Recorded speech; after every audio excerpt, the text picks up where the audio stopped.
ভুলেও দুটি জায়গায় প্রস্রাব করবেন না। যদি করেন আপনার উপর আল্লাহর অভিশাপ নেমে আসবে, আপনার নানা ধরনের বিপদ হবে।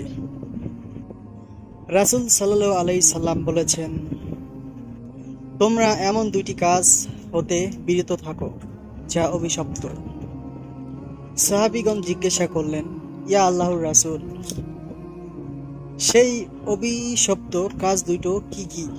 তিনি বললেন, মানুষের যাতায়াত পথে কিংবা বৃক্ষের ছায়ার নিচে যেখানে মানুষ বিশ্রাম করে সেখানে প্রস্রাব পায়খানা করে। আশা করি আপনারা বুঝতে পেরেছেন কোন দুটো অভিশপ্ত জিনিস আল্লাহর রাসূল মানা করেছেন।